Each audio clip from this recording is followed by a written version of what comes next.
I mean, around the world, things are really hard right now. Like, not just in America, and especially with like social media and everything. Like, it's hard not to be global minded. Like, I am truly worried about the state of India. Yes. And the state of Europe, and Belarus, and all these other stories that resonate with like me personally.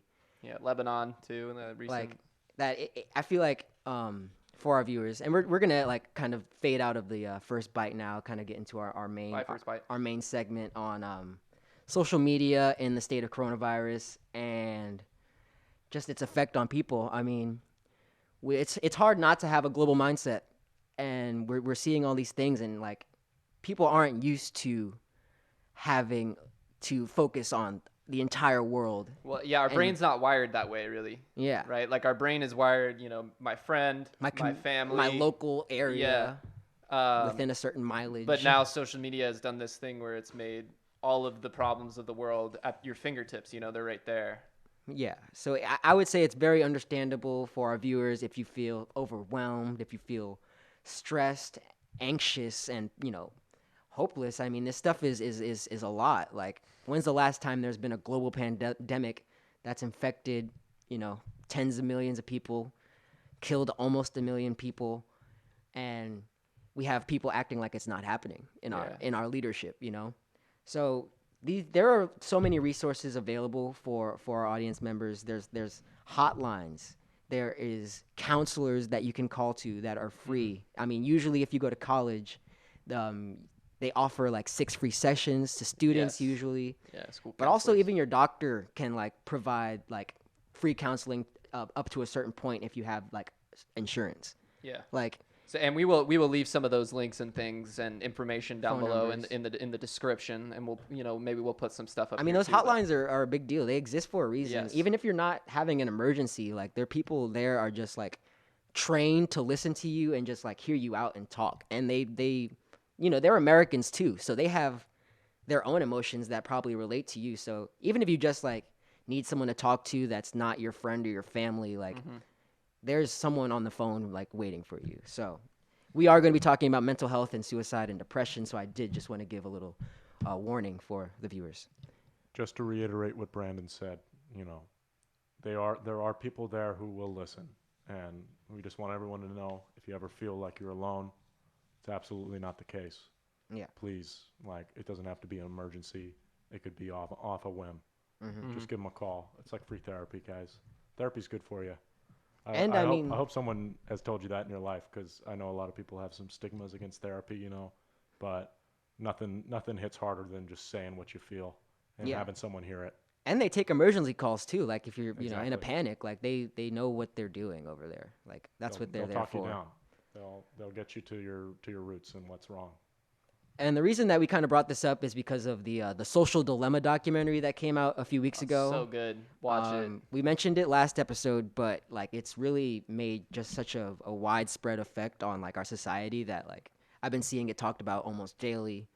And like you've seen it, right, Peter? What'd you think? Like just some general thoughts. I mean, I thought so. A lot of it I already knew, right? But I hadn't put it in the context yet of like, children seeing it, of people who are, less educated and don't want to, maybe research a thing a little bit further, seeing fake news. I mean, because I'm used to being like the youngest generation, but there's like middle schoolers now who are seeing almost the same stuff that I see. Like. Yeah, it's scary stuff, and more so, the part that I didn't really know about was how they designed these apps, these tools in the social media, websites and things, specifically for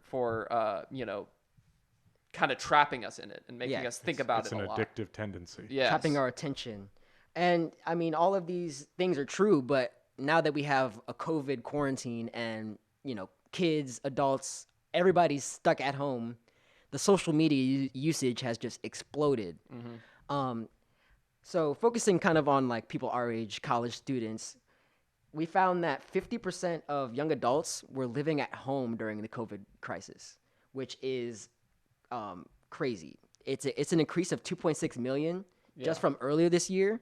So we're seeing more people who hadn't lived at home or had, maybe started their life outside of home, going back and living maybe at home with their parents who they'd already separated from, which can definitely, cause some stress and anxiety in the home. Oh, babe, believe me, I know. I'm gonna hit the folks with the statistics right here. What's that? Bam. Yeah, look at this graph. So what we actually found is that the number of young adults that lived at home hasn't been this high since the Great Depression. It's higher than it was in the Great Depression right now. Higher by 4 points than at its highest point in the Great Depression. If anybody needs a history lesson, this is about when the Great Depression was. Yeah. So not only is the stress and anxiety at such a high level, but the economic situation is similar to our worst time in America. Mm-hmm. So there's so many reasons for, our viewers to be upset. It's a real physical thing that's happening. It's not all made up. And it's scary to see the effects that it has because it's real. Mm-hmm. Like the CDC has just released this groundbreaking report on mental health right now during the quarantine. They found that a quarter of young people, which ranges from the ages of 18 to 24. That's us. A quarter of young people contemplated suicide during the pandemic. Contemplated means that they, thought it out. Contemplated. I'm sorry. Rationalized it. I can't have contemplated. Contemplated? What did I say? Contemplated or something like that? I think I said it right. No, you said it wrong. Oh, whatever. Contemplated. They rationalized it. They thought it through. I mean, they might not have made plans for this kind of action, but they considered. Yeah. It was on their mind that perhaps. There's no hope. Yes.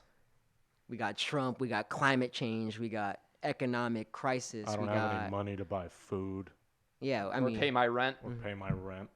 Or pay my mom's rent.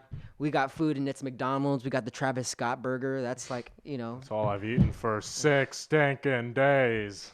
But like for real though, I mean it's hard for people to see hope when you hear that there is going to be a climate catastrophe within the next 12 years.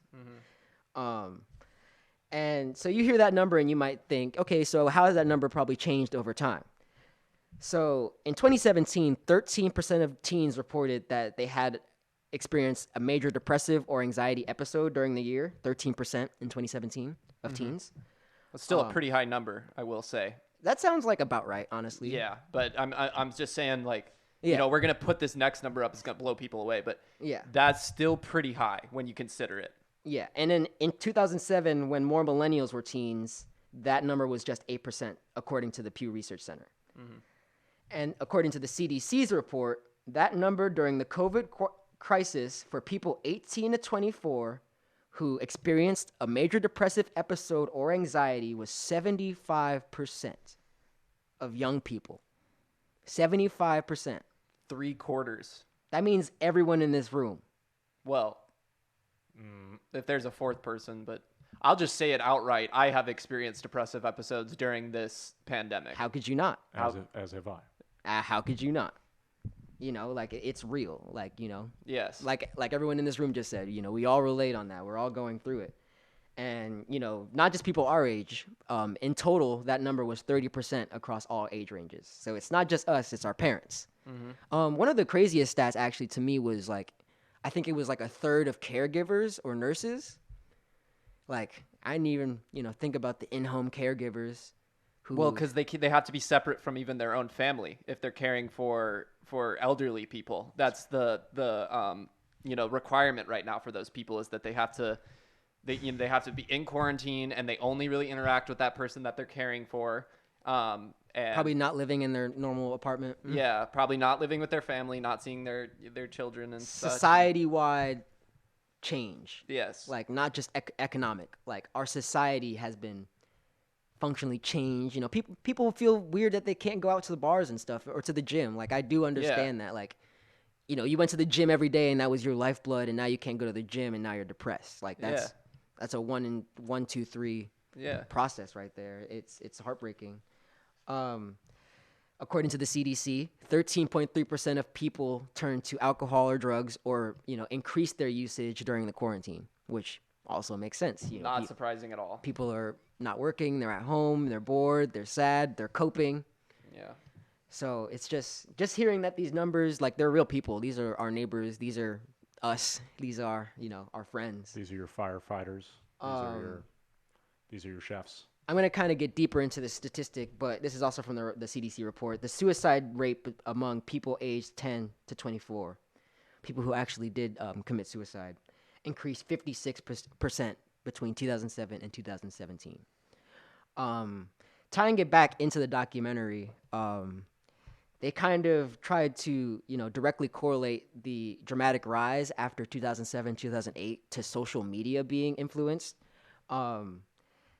This is an actual graphic right from the movie The Social Dilemma. Please go see it. The number of young girls who were admitted to the hospital due to self-harm was stable until about 2009, 2010.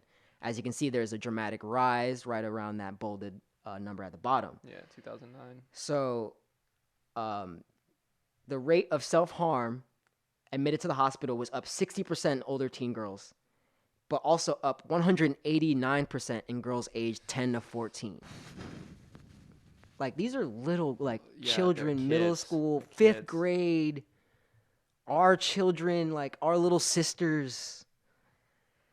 And go to the next graph, which shows actual suicides that have been the cause of death for our teenagers. As you can see, around the same time, 2009, 2010, there's a dramatic rise. Suicides are up 70% in older teen girls, but also up in girls aged 10 to 14, 151%. And that graph is showing deaths per million. So even the fact that it goes from 30 deaths per million, 50 to 50, those are still young teenage girls who haven't left high school, who haven't got to experience college, who haven't got to experience life. And honestly, I truly do attribute it to the society that we're in the process of building, that is based on social media and, fame and attention and likes, how many likes you get. Yeah, they covered in the movie how there's literally a new phenomenon called social media Snapchat dysmorphia. And the filters and that we're putting on our faces, they can give girls the misconception that they either always have to look that way or they won't get the same kind of likes in real life. You understand? It's changing not only the way we, present ourselves online, but how we use the same processes in our daily interactions. Mm-hmm. So we're doing things for attention, doing things to, appease the crowd instead of forming true human emotions. And I just kind of wanted to go into some of the highlight quotes from the movie, just some. Yeah, I love quotes. I love quotes. Yeah, just some of the shorter things, just so more people can get kind of the vibe that they go into. So this is from Professor Shoshana Zuboff, Harvard professor from the business school. She wrote the book that's called The New Age of Surveillance Capitalism. And she goes on to say that social media is what every business has always dreamt of. To have a guarantee that if it places an ad on social media, Facebook, Instagram, whatever, it will be successful. That is their business. They sell certainty. In order to be successful, you need to have great predictions. Great predictions begin with one imperative, that you need to have a lot of data. Mm-hmm. So Facebook isn't exactly just giving up their data. They're not just, selling it directly to these advertising companies.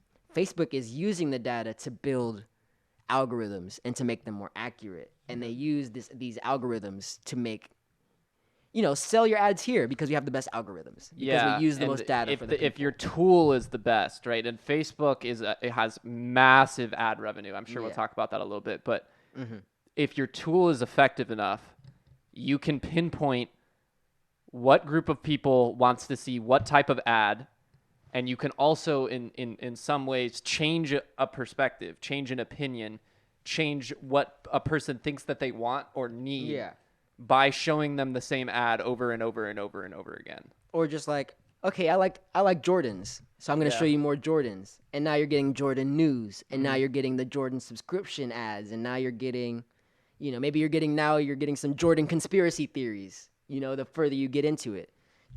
Michael Jordan's a lizard now. So she goes on to say that in surveillance in surveillance capitalism, we have markets that trade exclusively in human futures, betting on human futures. Just like we have markets that bet on pork futures, pork belly futures, or oil futures. Those markets have produced the trillions of advertising dollars that make these tech companies so wealthy. So, like you were saying, it's a tool. I mean, we kind of imagine phones to be a tool that we use to better our own lives. But now they become tools that the advertising companies use, or Facebook uses the tool to gather data for us so they can monetize us. The tool has become against us instead of for us, in a sense. I think that you don't have this quote in here, but I remember it from the movie. The main guy, what was his name again? Tristan? Tristan. Tristan. Yeah, Tristan something. No. He was saying that, there's a lot on the internet that appears to us to be free, right? Like we can search Google for free. We can go on Wikipedia for free. We can go on YouTube for free. We can do all of these things for free. But it's not actually free, right? Somebody's paying for it, and it's the advertiser. And what the advertiser is paying for is for you to see their advertisement. The quote that stuck with me, and the one that I wanted to put in here was, when you are using something that's free, most likely you are the product. You are the thing that's being sold. Yeah. But yeah, like I've got another quote here from one of the programmers. He was like a computer science nerd. He had like a great resume, but I forgot exactly what it was. He was one of my favorites in the documentary. The bearded guy with the long hair. Mm-hmm. He went on to say that we've created a world. This directly responds to what you were just saying. We've created a world where online connection is primary, especially for the younger people. Yet in that world, anytime two people connect, the only way that it's financed is through a secret third person who is paying to manipulate those two people through advertising, through, pushing them a certain way through the algorithm. Mm-hmm. So we've created an entire global generation of communication and culture manipulation that's built on subliminal ads and, paying influencers to advertise stuff without exactly saying that they're advertising. And lies, right? Yeah. Like straight up lies. It's deceit. Yeah. I'm not telling you I'm selling you something, but I'm selling you something. Yeah. Like, here, all we're trying to do is just bring you information. I'm not trying to sell you anything. I just want you to just like us and know that we are. I'm trying to sell you a political agenda. The truth. Well, at one point YouTube had to step in because of stuff like that. You had YouTubers who were making videos and they would put their advertisement in the video, but they didn't, use discretion and tell you, oh, I'm advertising to you. They would just have it in there so that younger kids, can't tell fact from fiction very well. So they would use their parents' credit cards and buy these things because they were like, oh, this is for them. And so YouTube had to step in and make it so that you have to tell them clearly to their face. Yeah. I'm getting paid to tell you this. I like how Instagram does that now. It'll say paid advertisement. Yeah. Instagram had to step in too. But I mean, you bring up a good point that children are going to be way more affected by this kind of thing. Because I mean, I see a Jordan ad and I'm not going to buy him. Like, like I can just scroll past it. But if I'm a kid and I'm seeing, certain ads or just, taking it out of the algorithm context, like just what we consider cool as a society. I got to dress this way. I got to have 10 girlfriends. I got to be, a rapper. I got to do these drugs. I got to, whatever. I got to eat less and I got to look better. I got to lose weight. I mean, all of these things that are just advertisements. Like people want to look like models because they're on the cover of magazines, not realizing that model probably went through so much pain to look like that, Mm-hmm. Like we don't treat our culture like realistically. We're not. No. We don't treat ourselves realistically. Like interpersonally, and even like when your own judgment of yourself, you don't treat it fairly. Yeah, what do you think? We're too tough on ourselves, or we give ourselves? I think as far as like looks and weight and that kind of thing, we're too tough on ourselves. Yeah, I think we're too tough, and that pushes people to want to become whatever they see. Yeah, because whatever I am cannot be good enough, and that's just literally what we're telling people. Like, I mean, especially growing up black, you don't see a lot of black role models, so you just, you get what you get, like literally, and that's why I think it's just so important to have like positive role models, like Chadwick Boseman, for example. But rest in power. I also wanted to give another quote from Tristan Harris, the guy that we were talking about earlier. Harris is his last name. Yeah, he worked at Google. Ethicist or something, right? Isn't that what he was? Yeah, he talked about how he went to school for like persuasive technology, which literally was building technology to persuade people, which is a Stanford course that they say that a lot of people at Google went through, which is interesting that they all went through the same course. But he goes on to say that there's 3 main goals of apps nowadays: to keep you engaged, to drive up your usage, to keep you scrolling. That's engagement. And then there's also the growth goal, to keep you coming back on the app and inviting more friends, which is going to be, your annoying notifications, that kind of thing. And then there's always the advertising goal, which is a mixture of the engagement and the growth. They want to make sure that no matter what, that their content is going to be advertiser friendly, making sure that they're always making as much money off of the product as they can. Mm-hmm. Like, we have to remember that these are companies that need to turn a profit at the end of the year. Yeah. And they don't just make money. And they have shareholders that they have to pay out to, too. Dividends, Like, they're not hosting Twitter because it's so great to have an open platform. They're hosting Twitter because, 1, they need to make money. Yes. First and foremost. Primary. 2, information is cool. And they also talked about how the infinite scrolling feature is a direct, like, attention-grabbing, mind-numbing, killer. Yeah, I think we talked about that a little bit in the last pod. That you, like, when you go back to the top and there's more, you're like, oh. Yeah, the actual term for it is positive intermittent reinforcement. Well, that's a fancy term. Yeah, intermittent meaning like it's not always there. You're hoping it's there like a slot machine. You're hoping you're going to win. You're hoping when you scroll up and it refreshes that there's going to be a beautiful girl there or something, or a text from your girl or whatever. Like, or when you wake up in the morning, you hope that you see a text, or they set up. They asked an interesting question. Sorry to interrupt you, but they asked an interesting question in it.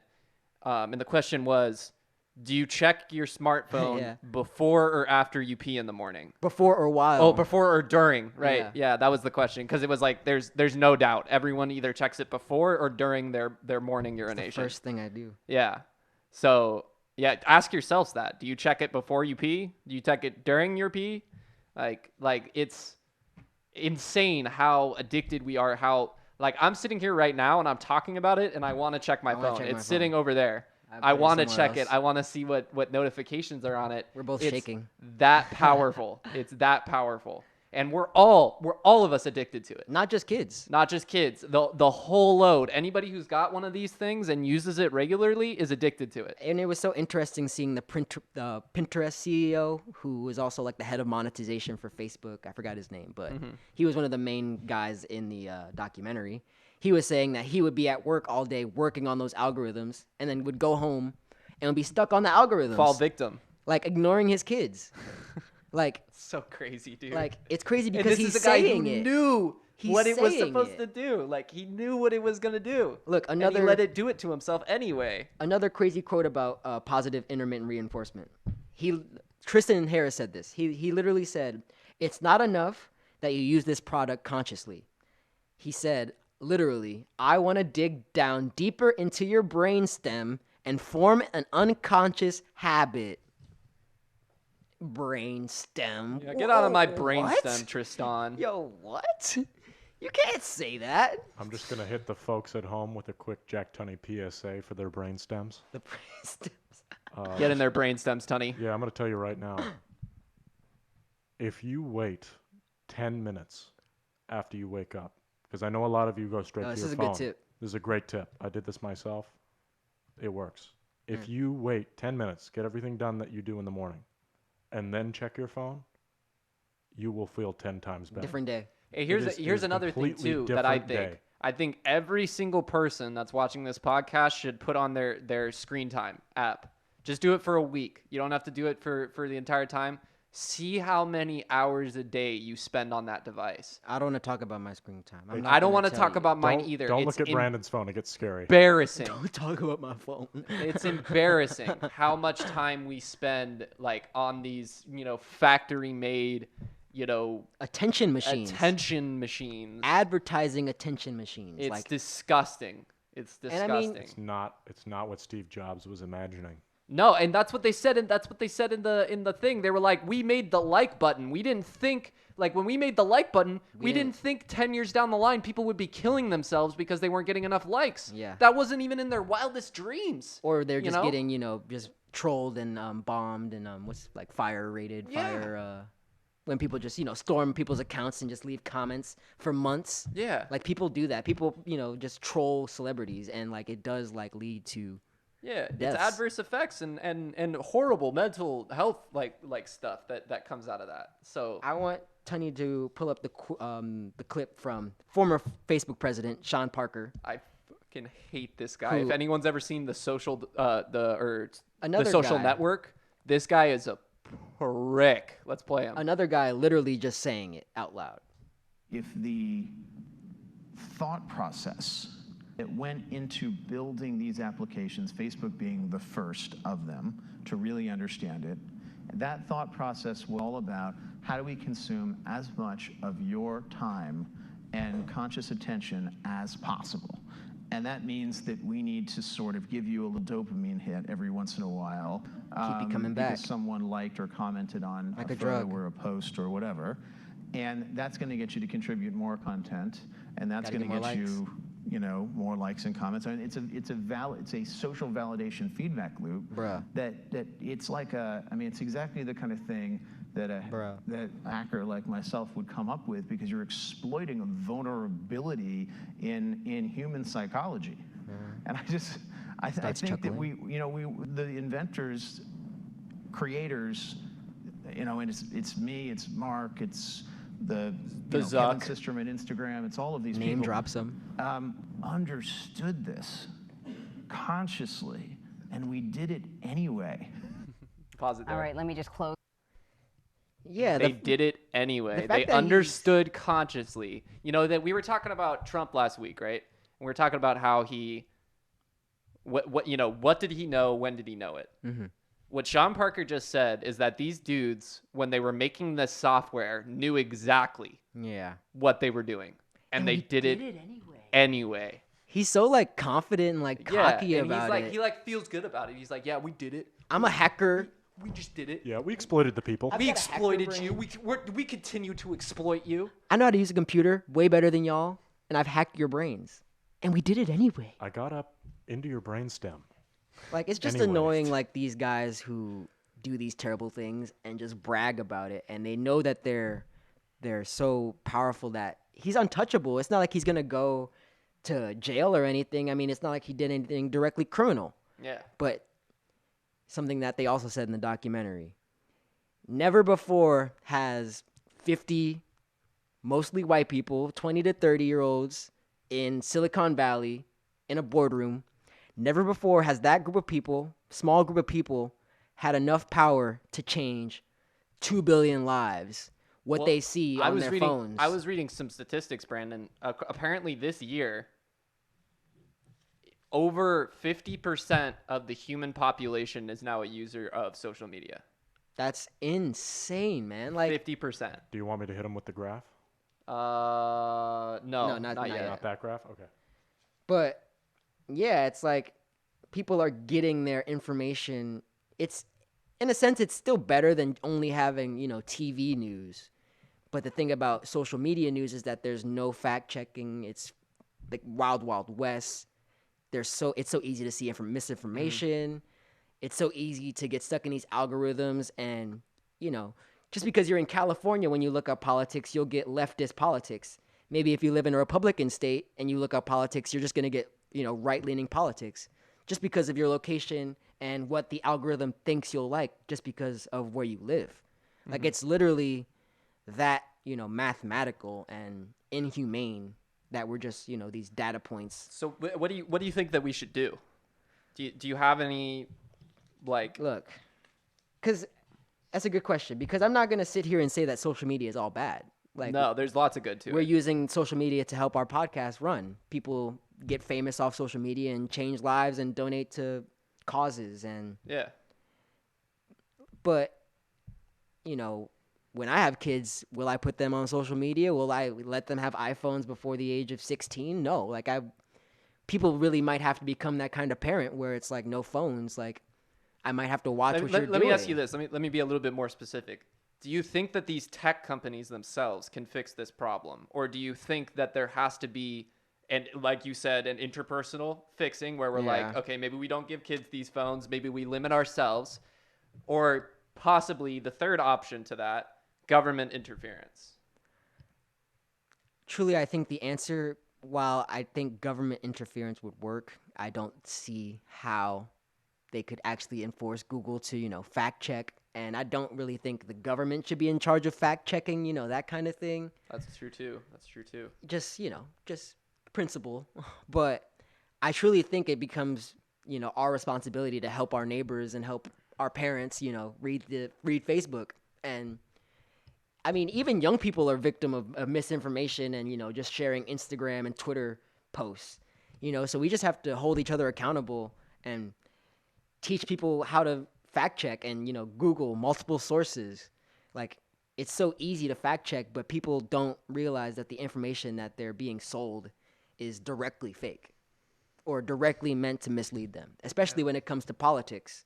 Like, they want us to, maybe if you're on the left news is going to sell you whatever it can to keep you on the left, and the right's going to sell you whatever it can to keep you on the right, and the moderates will keep the moderates. Like, that's what media does. Like, it gives you what you want, so you keep coming back. Because they're selling your attention to advertisers. They want you there. And adding politics into it just adds such a disgusting layer to it. Yeah, so let's do that. Let's talk about it. So